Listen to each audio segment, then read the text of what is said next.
I was 26 the first time I ever camped alone. Not alone with friends at a campground, actually alone. One tent, one site.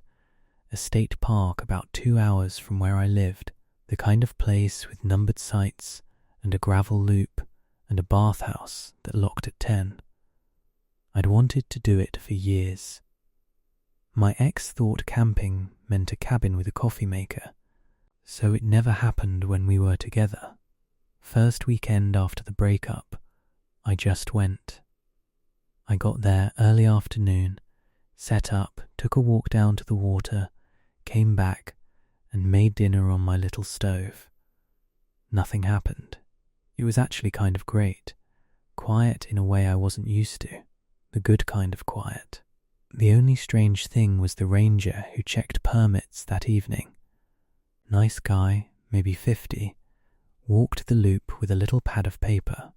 When he got to my site, he looked at it a beat too long before he wrote anything down, and he said, "You're at 11 tonight?" Like he was confirming it with himself more than asking me. I said yeah. He said, good, and moved on.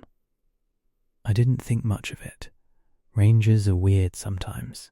I figured maybe Site 11 had a reputation for something dumb, a raccoon problem, whatever. Around 9 I read for a while by headlamp, then turned in. Everything was fine. I remember thinking, right before I fell asleep, that I could get used to this. I woke up around 1 because I heard someone walking. Not an animal, a person. The specific rhythm of 2 feet. Gravel crunching in a walking pace, not scattering the way an animal moves. It went past my tent on the loop side, slow, and then stopped. Just stopped, for maybe 10 seconds directly behind where my head was. Then it kept walking, away from me, toward the bathhouse. I told myself it was someone going to the bathroom. Fine, except the bathhouse locked at 10, I'd read the sign myself. So whoever it was would have hit a locked door. I listened for the door. I never heard it. No rattle, no footsteps coming back either. I didn't sleep great after that, and around 3 I unzipped the tent flap an inch to look out, and that's when I noticed my cooler, which I know I'd latched because I'm compulsive about food and bears, was open, not knocked over, not chewed on, open, lid up, sitting exactly where I'd left it, nothing missing or disturbed inside, just open. Then I noticed the second thing. My camp chair, which I'd folded and left leaning against the picnic table, was set up, unfolded, facing my tent.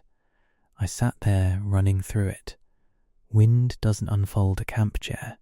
An animal doesn't unlatch a cooler and leave it tidy. A person messing with my stuff would have taken something, or at least left the cooler wrecked the way raccoons do. None of it fit together as a prank either. Nobody knew I was there. I'd told exactly one friend where I was going, and she was 3 hours away. I sat very still with the flashlight off, telling myself the sun would be up in 2 hours, and I could deal with all of it then. That's when I noticed the chair had shifted position. Not a lot. Maybe a foot closer to the tent than it had been 10 minutes before, and I hadn't heard it move at all. I stayed awake until it was light, then packed up in about 4 minutes flat and left without eating breakfast. On the way out, I stopped at the ranger station to ask about my sight, mostly to say something normal to another human being. The guy at the desk, different guy from the night before, glanced at the map and just said, "Oh, 11. Yeah, we don't love putting solo campers there anymore," and then got a phone call and never finished the sentence. I never went back to that park. I still camp alone all the time now, just never there, and I've never asked anyone what any more meant. My dad and I used to do a father-daughter camping trip every August, just the two of us, ever since I was about 9. By the time this happened, I was 14, so we'd done it 5 years running, always the same campground on a lake in the next state over, because my dad liked that it had a boat launch he could use for his little aluminum fishing boat.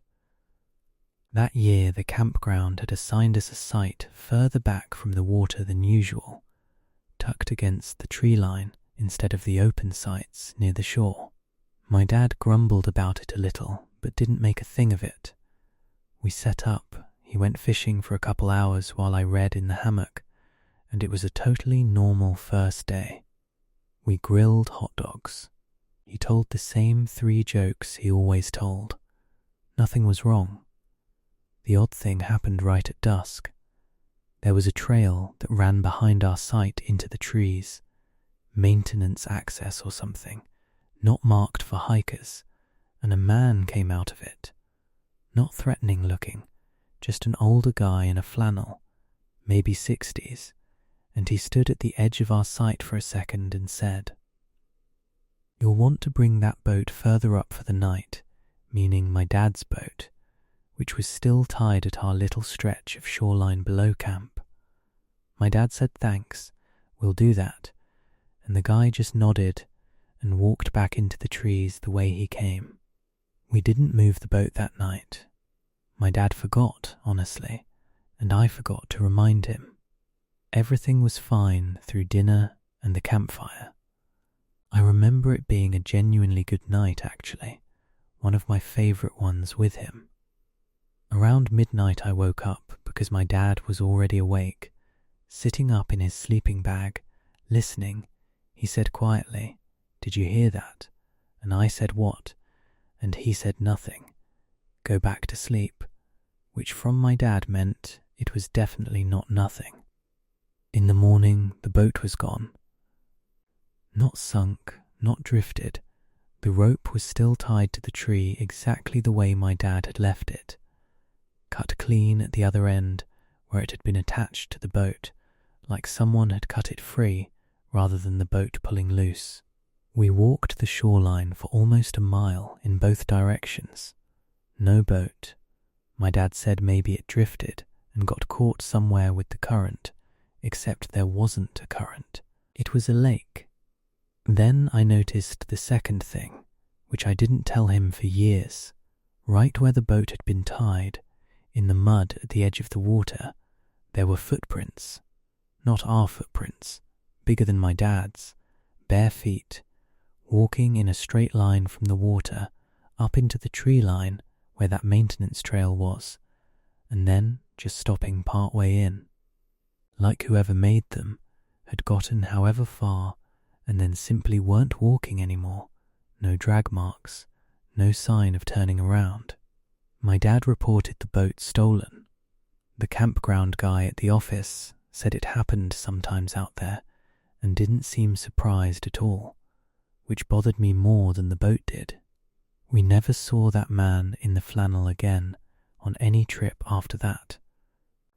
And we went back to that same campground 3 more summers. I used to think about asking someone who worked there, but I never did, and neither did my dad, as far as I know. Junior year of college, 5 of us drove out to a lake about 3 hours from campus for a long weekend. Nothing exotic, just a spot one of my friends' families used to go to. A cluster of primitive sites near the water. No hookups, no cell service once you got about a mile out. We'd been going as a group for 2 summers already at that point, so it wasn't new to any of us. We got there Friday afternoon, set up 2 tents, had a totally normal evening, drinking around the fire, someone's bad guitar playing, the usual. Nothing felt off. If anything, it felt exactly like the last 2 years. The one strange thing was small. My friend Priya kept saying she smelled cigarette smoke, on and off, even though none of us smoked, and there wasn't another site within sight of ours. She'd stop talking mid-sentence, sniff, say, "Does anyone else smell that?" And every time the rest of us said no. After the third time, we all just laughed about it and told her she was imagining things, and she laughed too and let it go. Saturday was fine. We hiked, swam, had another fire that night. Everything was fine. It was Sunday morning things started stacking up. First, the cooler strap, the actual nylon strap holding the cooler shut, was undone. Not torn, undone, like someone had worked the buckle. Second, one of our 2 tents, the one my friend Marcus and his girlfriend were in, had a shoe missing. One shoe.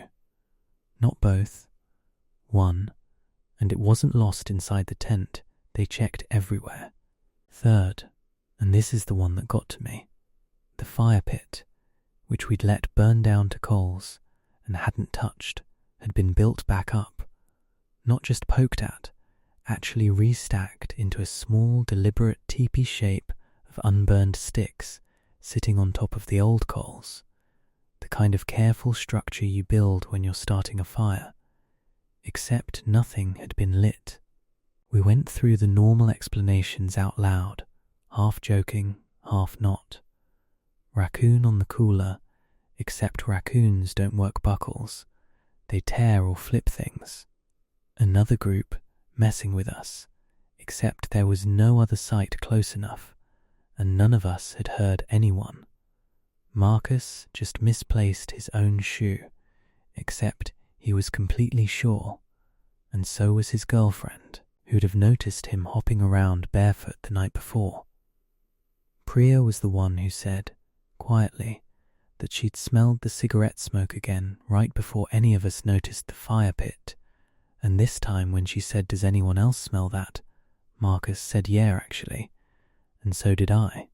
We packed up early and left before lunch, nobody really saying why out loud, just moving faster than usual. On the drive out, Marcus found his missing shoe. It was sitting upright on the hood of his car in the gravel lot, half a mile from our site, where none of us had walked all weekend. We still go to that lake sometimes, just never that specific cluster of sites, and none of us has ever said out loud what we think it was, because saying it out loud would mean deciding on an answer. And I don't think any of us actually want one. I've been doing search and rescue as a volunteer for almost 9 years now, mostly in national forest land, mostly finding lost day hikers who wandered off a marked trail and panicked. Most calls are boring in the good way. Cold, tired person, 10 minutes from the trailhead the whole time. This one wasn't one of those, and it's the only call in 9 years I still think about. We got dispatched for an overdue backpacker, a guy in his 30s who told his sister he'd be back Sunday night and never showed. Standard missing person protocol. We started at his last known trailhead Monday morning, 4 of us plus a dog team. We found his camp about 6 miles in by early afternoon. Tent up, sleeping bag inside, pack still full of gear, stove and food untouched.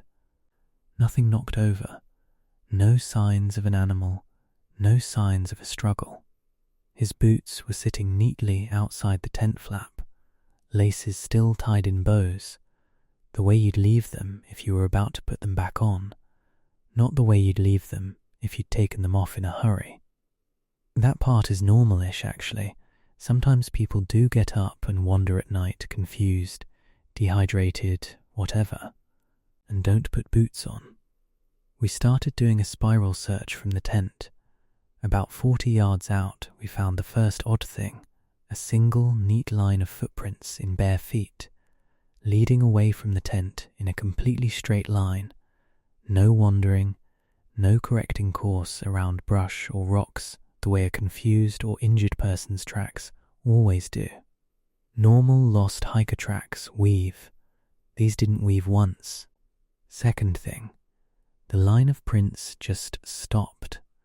Not at a rock, not at a stream, not at a road. In the middle of a flat stretch of forest floor, soft dirt, good tracking conditions, the prints simply ended, like the person had taken one more step and their foot never came down. Third thing, and this is the one none of us has ever fully explained to each other out loud, about 15 feet past where the prints ended, our dog handler's dog completely stopped working, sat down, would not go further, would not take direction, wouldn't even really look in that direction. She's an experienced cadaver and trailing dog, done this for years. Never seen her do that before or since. We ran through it the way you're trained to. Animal predation, no drag marks, no blood, no disturbed ground, nothing. He got picked up somehow. 6 miles of rough trail with no vehicle access. He climbed a tree. We checked. Nothing overhead.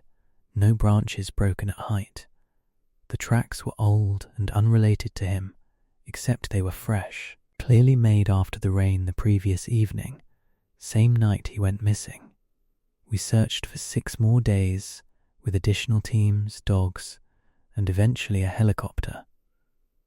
No further trace of him was ever found. Not one print, not one thread of clothing, nothing. His file is still open. Technically, I still do this job. I've never had another case like it, and every single searcher who was there that day left the debrief without offering a single theory, which in this line of work almost never happens. People always have a theory. Nobody had one this time. My company did an outdoor leadership retreat a few years back, which was corporate speak for making 40 office employees who mostly hated camping go camping together for a weekend at a group site rented out from a state forest. I'd never camped in my life before that. I was 31, had a mortgage, definitely did not want to be there. It was, weirdly, fine.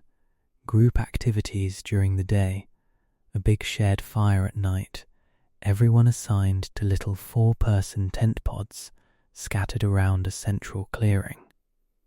I got put with 3 people from a different department I barely knew. We got along okay. First night was totally uneventful.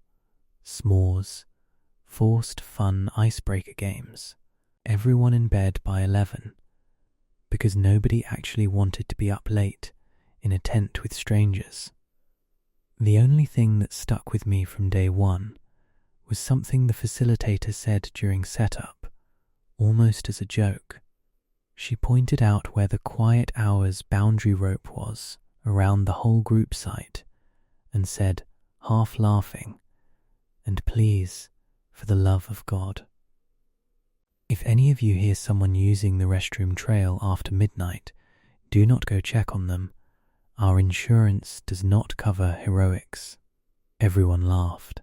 I laughed. I didn't think about it again until the second night. Second night, sometime after 1, I woke up because I heard someone in our tent pod's little cluster get up and unzip their tent, the specific sound. The zipper going up in that slow way people do when they're trying not to wake anyone.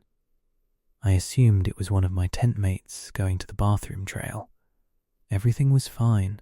I just noted it and started to drift back off. Then I heard the zipper again, right outside my own tent this time, and a second later something brushed against the outside of the tent fabric right by my head. Not wind, a deliberate, dragging kind of contact, there and gone. I checked in the morning who'd gotten up. All 3 of my tent mates said they hadn't left the tent at all that night. All 3. I believed them actually, because none of them seemed like they were lying. They seemed genuinely confused by the question. Second thing, the quiet hours boundary rope, which had been strung taut around the whole clearing the day before, was down in one specific section, right behind our tent pod, not snapped or torn, just unhooked cleanly from its two stakes and coiled, actually coiled, like someone had wound it up on purpose, sitting in a neat loop on the ground. Third thing, smaller, easy to miss, there was a single, faint muddy handprint on the outside of our tent at about head height for someone kneeling, fingers spread, positioned exactly where I'd felt that drag against the fabric. I brought it up to the facilitator at breakfast, trying to sound casual. She looked at the rope section for a second, didn't say much, and then said something like, "Yeah." We get that sometimes back there before a co-worker interrupted with a question about the schedule, and she just moved on to answering that instead. I've never gone camping again since, corporate retreat or otherwise, and I don't plan to. I worked 3 summers as a campground host at a mid-sized site in a stretch of national forest, the kind of job where you live on site in your own camper for the season in exchange for a small stipend and a free hookup, and your actual duties are just checking people in, cleaning bathhouses, and handling the occasional noise complaint. I loved that job. I'd still be doing it if my knees would let me. This is from my 2nd summer there, and it's the reason I didn't do a 4th. The campground had 60 some sites split across 3 loops, and Loop C, the farthest one from the entrance, backed up against a section of forest that had burned in a fire maybe 15 years before I got there, and had grown back thick and young. All skinny second growth trees, which made it darker back there at night than you'd expect for how young the woods was supposed to be. Loop C always filled last and emptied first. I noticed that my 1st summer and just chalked it up to it being the farthest walk to the bathhouse. Early in my 2nd summer, an older seasonal maintenance guy named Denny, who'd worked at the park on and off for almost 20 years, told me, half like advice, half like a joke, you don't got to walk Loop C after your 10 o'clock rounds. Just do a head count from the road and call it good. I asked why, and he said something like, "It's just quieter that way," and changed the subject.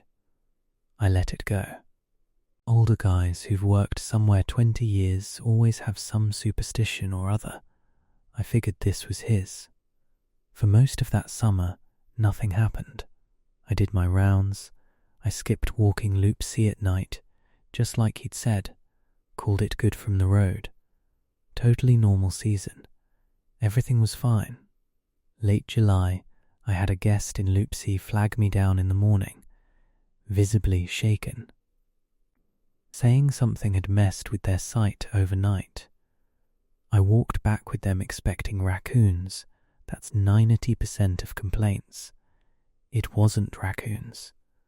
Their picnic table, a heavy, bolted-down Forest Service picnic table, the kind that takes 2 grown men to even shift, had been rotated. Not knocked over, rotated 90 degrees. Still sitting flat and level on its pad like it had just been picked up and turned like a lazy Susan. Second thing, their cooler, latched and locked the way you're supposed to for bare safety, hadn't been broken into at all, but every single item inside had been taken out, unwrapped, and set in a row on the ground beside it, largest to smallest, nothing eaten, nothing damaged, just laid out in order like someone doing an inventory. Third thing, and the guest almost didn't want to tell me this part, their dog, an old, extremely mellow lab mix, had spent the whole night standing at the tent door, facing outward instead of sleeping, and in the morning its paws were raw, like it had been standing and shifting its weight on the same spot for hours without lying down once. I did the normal walkthrough in my head. Bears don't rotate bolted tables.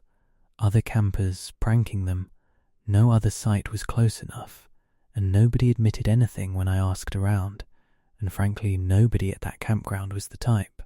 A maintenance crew doing something overnight. We didn't do any work in Loop C after dark, ever, on Denny's own instruction, which I only fully understood later. None of it added up to anything except itself. I moved that family to Loop A for the rest of their stay. No questions. Comped a night. Standard host discretion. That night I finally asked Denny straight out what quieter that way actually meant. He told me that Loop C sat almost exactly on the old roadbed the fire crews had cut through during that burn 15 years back. The access road they'd used to get equipment in, and that during the fire itself, a two-man crew doing a controlled burn line had gone missing for about 18 hours in that exact stretch before turning up fine, disoriented, a mile off from where they should have been, unable to explain the gap in any way that made sense to them or anyone else. He said ever since, the hosts just learned to leave Loop C to itself after dark, log the head count, and not go looking too hard at anything that happened back there. He said it like he'd made peace with it a long time ago, and he said it in a tone that made it clear this wasn't the first time he'd had to explain it to somebody. I finished that season and did one more after it, and I got very good at doing my 10 o'clock head count from the road without ever once needing an excuse to walk Loop C myself. The picnic table stayed rotated for the rest of that summer. I never had it turned back, and nobody asked me to. I still don't know what would have happened if I had. My husband and I do a camping trip every year for our anniversary, just the two of us, always somewhere new. This was our fourth one, a spot in the mountains neither of us had been to before, a small campground with maybe 20 sites cut into a pretty steep hillside, so most of the sites were tiered above or below each other instead of side by side. We got a site about midway up the hill, with a site above us and one below, both empty when we arrived on a Thursday for a long weekend. Setup was totally normal.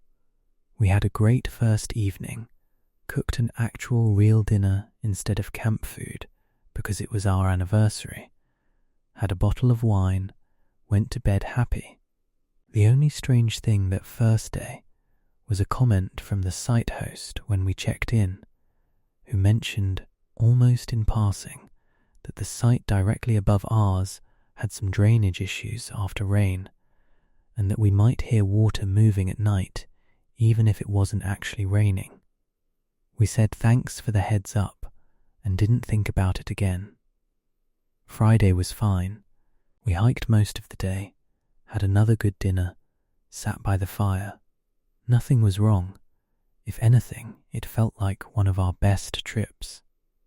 Friday night, a little after midnight, I woke up to the sound of water, a steady trickling sound coming from slightly uphill of our tent, exactly where that empty site above us was. I remembered what the host said and just filed it under normal and went back to sleep. My husband, half asleep, mumbled something about it not having rained. In the morning we found the first odd thing. There was a wet patch of ground running from the empty site above us straight down past our tent, several feet wide, soaked through. Following almost exactly the path where I'd heard the water at night, except everything around it, including our own site, was bone dry, no rain overnight, nothing. Second thing, our tent stakes on the uphill side had been pulled slightly loose, not ripped out, just worked loose enough that the tent had sagged inward on that side, which neither of us noticed until morning because we'd slept through it. Third thing, and this is the one my husband still won't really talk about. He'd left his boots outside the tent, flap on the uphill side, and in the morning they were both full of water, standing upright, not tipped over, sitting in about 2 inches of water, each despite the ground immediately around them being dry. We went through it logically over coffee, half joking to cover how unsettled we both actually were.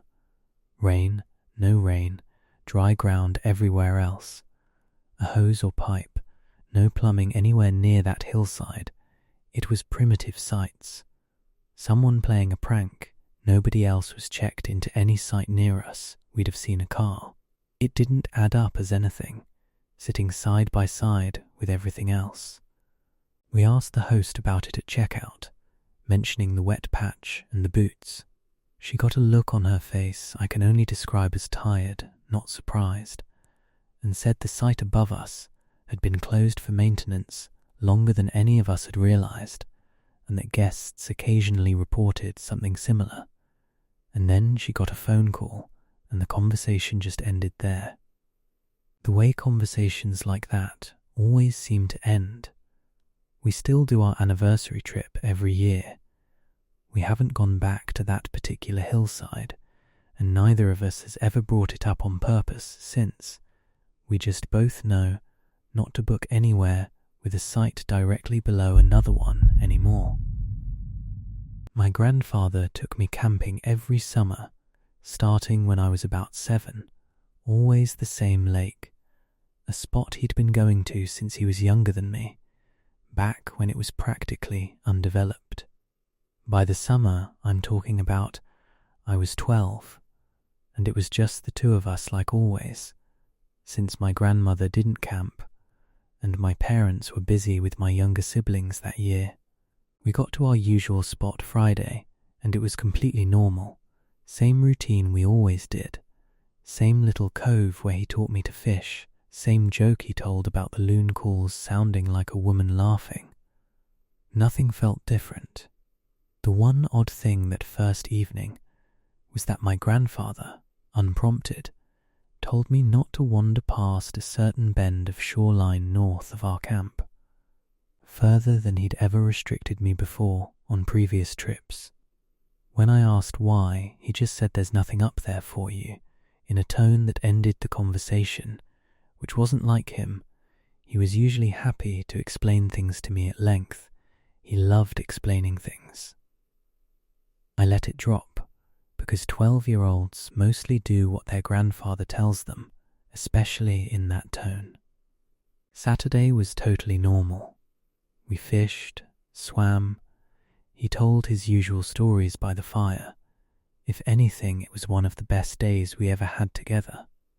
Saturday night I woke up because I heard my grandfather already awake outside the tent, standing very still, facing north, toward that bend of shoreline he'd told me to avoid. I asked what he was doing, and he said, without turning around, just checking on something, and told me to go back to sleep, which I did, because that's what you do when you're 12 and your grandfather tells you to. In the morning, the first odd thing, our canoe, which had been pulled up onto the bank and tied the night before, was sitting in the water instead, floating, still tied to its rope. But the rope had been retied, not just come loose, retied, to a different tree than the one my grandfather had used, one closer to that northern bend. Second thing, my grandfather's fishing knife, which he kept in a sheath on his belt every single day of every trip I'd ever been on with him, was missing from the sheath and later found stuck upright in the dirt at the exact spot on the shoreline he'd told me not to go, blade down, standing on its own. Third thing, which I only fully processed years later, my grandfather never once, that whole day, asked me if I'd seen anyone or heard anything, the way an adult normally would after finding their own knife somewhere they didn't leave it. He just retrieved it, cleaned it off, and put it back in the sheath, and didn't say anything else about any of it. I tried as a kid to make sense of it out loud to him at breakfast. Animals don't retie ropes. The knife couldn't have walked there. Nobody else was camped anywhere near us that we'd seen. He listened to all of it and just said, "Some places you learn to leave alone, and this is one of them," which for a 12-year-old was somehow both an answer and not an answer at all. We went back to that lake every summer until he passed, and I never once, in all those years, went past that northern bend, and he never again explained why, and I never asked twice. I was through hiking a long-distance trail on my own the summer I turned 29, about 6 weeks into a stretch that was supposed to take 4 months total. By that point, I'd camped alone probably 40 nights in a row in every kind of terrain, and honestly, solo camping didn't scare me anymore. That's important context for what I'm about to describe, because I want to be clear, I wasn't a jumpy first-timer when this happened. I made camp one evening in a stretch of forest that the trail guide described, almost word for word, as unremarkable. Water source half a mile north, no notable features. I remember that phrasing specifically because it was so ordinary I actually laughed reading it. I set up my tent, ate, and had a completely uneventful evening, same as most nights on trail. Nothing about the place felt off to me at all, which I want to stress because that's not always true out there. Sometimes a spot just feels wrong and you move on. This one didn't. The one small thing, easy to dismiss, happened right before I fell asleep, I heard, very faintly. What sounded like 2 people having a low conversation, too far away and too quiet to make out words, somewhere off past the tree line.